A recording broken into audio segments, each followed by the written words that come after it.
আমাৰ চেনেলৰ নতুন এটা ভিডিঅ'লৈ আপোনাক স্বাগতম জনাইছোঁ। আজি আমি গতি আৰু দিশ সম্পৰ্কীয় প্ৰিপজিশ্যনৰ বিষয়ে কথা পাতিম। প্ৰিপজিশ্যন সম্পৰ্কীয় আমাৰ আগৰ ভিডিঅ'বোৰ ডেছক্ৰিপশ্যনত থকা লিংকত গৈ আপুনি চাব পাৰিব। আপুনি যদি চেনেলটোলৈ প্ৰথমবাৰৰ বাবে আহিছে, চেনেলটো ছাবস্ক্ৰাইব কৰিব নাপাহৰিব। গতি আৰু দিশ বুজাবলৈ to, at, for, against, towards, into, onto, from, of, out, out of, away from, across, along, up, through, down, round আদি প্ৰিপজিশ্যনৰ ব্যৱহাৰ কৰা হয়। লক্ষ্যস্থান বুজাবলৈ টুৰ ব্যৱহাৰ কৰা হয়। উদাহৰণস্বৰূপে, she is going to the market. তাই বজাৰলৈ গৈ আছে। ইয়াত মাৰ্কেটটো তাৰ লক্ষ্যস্থান, গতিকে ইয়াৰ আগত টু প্ৰিপজিশ্যনৰ ব্যৱহাৰ হৈছে।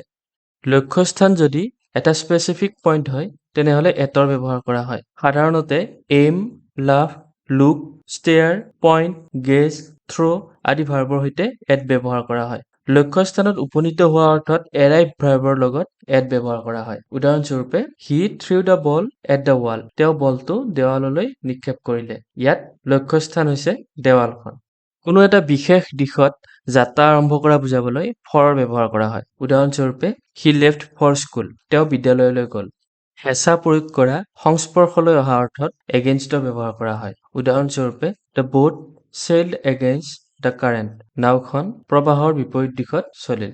লক্ষ্যস্থান নিৰ্দিষ্ট থাকিলে যিদৰে টুৰ ব্যৱহাৰ কৰা হয়, ঠিক সেইদৰে লক্ষ্যস্থানৰ ফালে যোৱা বুজাবলৈ টুৱাৰ্ডছৰ ব্যৱহাৰ কৰা হয়। উদাহৰণস্বৰূপে, he walked towards the park. তেওঁ উদ্যানৰ ফালে খোজ দিলে। ইয়াত তেওঁ উদ্যানলৈ যাব নে নাযায় সেইটো স্পষ্টভাৱে উল্লেখ নাথাকে। সোমাই যোৱা অৰ্থত ইনটুৰ ব্যৱহাৰ কৰা হয়। উদাহৰণস্বৰূপে, the cat jumped into the box. মেকুৰীটোৱে বাকচটোৰ ভিতৰলৈ জাপ মাৰিছিল। মানুহ বা প্ৰাণীৰ ক্ষেত্ৰত ওপৰলৈ যোৱা বা ওপৰলৈ তোলা অৰ্থত অনটোৰ ব্যৱহাৰ কৰা হয়। উদাহৰণস্বৰূপে, he climbed onto the roof. তেওঁ ছাদত উঠিল। কোনো এক নিৰ্দিষ্ট ঠাইৰ পৰা অথবা কোনো এটা ঠাইৰ পৰা লক্ষ্যস্থানলৈ ভ্ৰমণ কৰাৰ অৰ্থত ফ্ৰম ব্যৱহাৰ কৰা হয়। ষ্টাৰ্টিং পইণ্টটোৰ আগত ফ্ৰম প্ৰিপজিশ্যনৰ ব্যৱহাৰ কৰা হয়।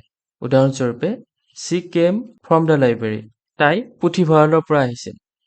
কোনো এক উচ্চতাৰ পৰা পৰি যোৱা অৰ্থত অফ ব্যৱহাৰ কৰা হয়। উদাহৰণস্বৰূপে, he jumped off the table. তেওঁ টেবুলৰ পৰা জাপ মাৰিলে।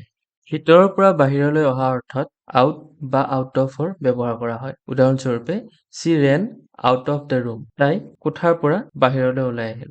কোনো ব্যক্তি বা কোনো ঠাইৰ পৰা আঁতৰি অহা বুজাবলৈ away from ব্যৱহাৰ কৰা হয়। উদাহৰণস্বৰূপে, he moved away from the fire. তেওঁ জুইৰ কাষৰ পৰা আঁতৰি আহিল।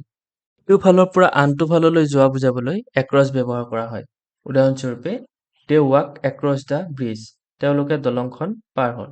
ৰাস্তা বা নদীৰ দাঁতিয়েদি বুজাবলৈ along ব্যৱহাৰ কৰা হয়। উদাহৰণস্বৰূপে, she walked along the river. তাই নদীৰ কাষে কাষে খোজ দিছিল। ওপৰৰ ফালে যোৱা বুজাবলৈ up ব্যৱহাৰ কৰা হয়। উদাহৰণস্বৰূপে, he climbed up the hill. তেওঁ পাহাৰখনত উঠিছিল।